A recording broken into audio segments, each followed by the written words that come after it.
What's going on, YouTube? Got a big update. I decided to come into work after work and throw this thing together. Ooh boy. That is straight from Trick Chassis. I got the brakes from Summit. I was going to get it from Trick Chassis, but their website was a little confusing for somebody of my brain skill. That is a narrowed 4.9 inch with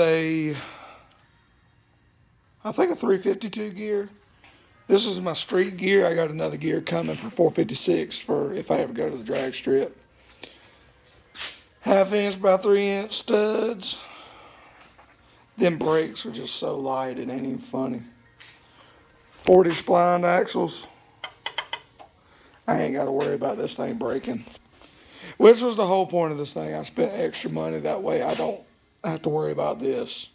I did call today and ask about a drive shaft, and I'm going to tell you right now, I never knew drive shafts were that expensive. Drive shaft for this truck is going to be $650. But that ain't that big of a deal. I'll go ahead and get it. I plan on putting the rear end in the truck this weekend. I'm going to run the brake line Saturday and probably actually put it in the truck Sunday. And what I'm going to end up doing is putting it in the truck, measuring for the drive shaft, taking it back out, and then waiting because I can't push that truck. That and I ain't got no friends that'll come over and help me push it in the trailer. Well, I mean, I do, but then I just don't want to have to ask. I don't like asking people to help me when I can't help them because I'm too busy working on this crap.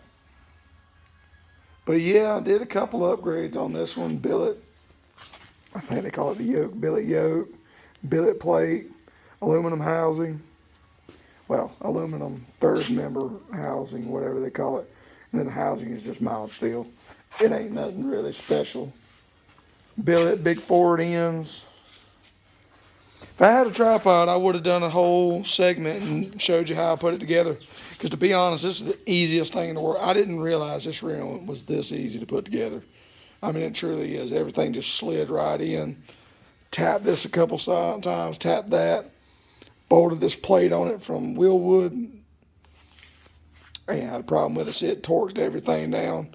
I do got to take my rotors back off because I did not have red Loctite, and it does say on these hats to do these with red Loctite, which is a good idea because as much heat as that thing's got, it's gonna need some help. I was gonna go ahead and put gear fluid in it, but I'm gonna just let that RTV set for tonight. I think that'll be a smarter idea. I'm gonna let it set. I'm gonna put gear oil in it in the morning. I'm gonna turn it all over and everything. But then again, to be honest, I've turned it over a little bit. It's tight as hell right now. I ain't gonna lie. I mean, I can turn it one-handed.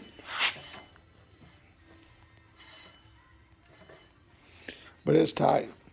And I did end up going with a full spool because I didn't want to put all that money in them axles and in that housing and then just have the center section be weak.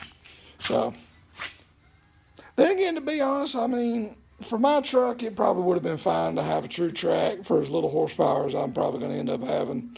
Because, I mean, the goal is 600 to 700, but right now, I mean, to be honest, it's only probably pushing 350, 375. The torque is what it's really got right now, because, I mean, technically, it's already broke the rear end that's in the truck. That's the main reason why I went ahead and bought this. I was going to do a back brace on the back of it, but a good friend of mine at a speed shop nearby said, son, you don't need that for that truck. Which is true. I mean, there's people running it like this, actually running 2,000-3,000 horsepower in them. They don't care. Then again, they usually go to the big outlaw style or whatever they call it. Supposedly stronger. But I will say, I mean, Trick Chassis did a really good job on this housing. I know I pestered the mess out of them, and I'm sorry about that. But I mean, I'll be honest, I started to just clear coat this thing with that clear coat engine enamel. Those welds were beautiful. Whoever did them good. If it was a robot, props to the robot, but I think this is all hand done. But yeah, I thought I'd give y'all that update. I mean, everything's coming together. I'm just glad the rear end's finally here. It's in my possession. It's put together. Everything works. I actually did not realize that this thing has a little axle and a big axle. I know y'all probably saying you big dummy, but I just didn't understand that's how this rear end worked. And then again, I didn't know the stock S10s had a different size axles on each side, which makes sense because the engine actually sits to the right of the truck, which is what's giving me the eye, messing with my eyes ever since I put that motor in there. Because every time I'd put the wheel wells in it, it would touch the right, the passenger side wheel well. What do they call them? Fender liner. There you go, fender liner. But it wouldn't touch the left, and I kept being like, oh, well, I had the motor in the wrong spot, which I've jigged it up. I've measured it out. It's right where it needs to be. It is a hair cocked in the truck just a little bit, but actually I've done the look on the drive line and everything, and it's fine. It doesn't make any noise. And I've put my foot in it and didn't make any noise, so I think we'll be okay there. I did finally get out there yesterday and go down the road and come back. No, that is not an oil trail before anybody gets on here getting on me. They put a new internet out here.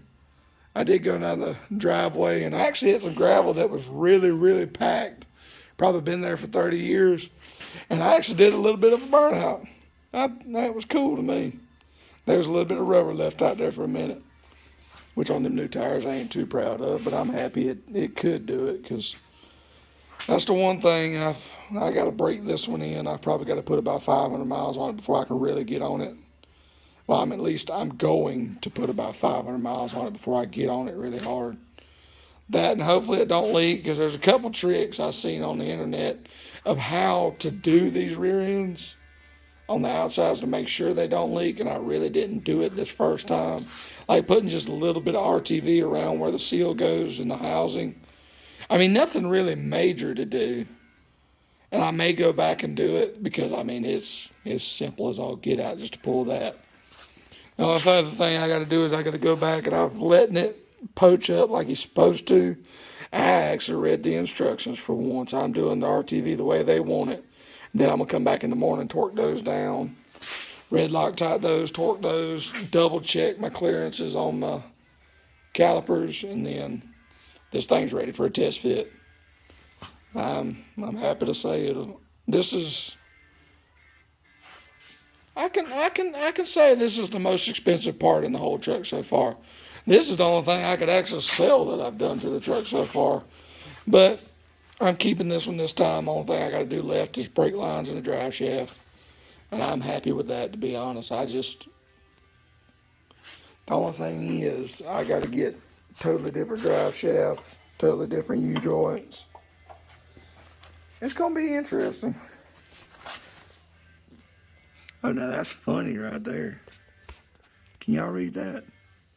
Oh, that's funny right there. Quick performance. I don't know if that's just the name of the seal or if those seals actually come from QP. That'd be funny as all get out. Because the box for the center section actually did not say where it come from. But I will say I'm happy with Trick Chassis. They did a good job. They did good by me. They did scare me a little bit with the housing because the axle in the center section came way before the housing did. And my last one I ordered through them, it was the exact opposite. And I'm rambling on, so I'm going to let y'all go. I appreciate y'all watching, my 3 viewers. I appreciate y'all. Y'all my rocks. Y'all the reason why I keep doing this build. But if you're a newcomer and you like what you see and you want to see more, like and subscribe. Thank you, y'all.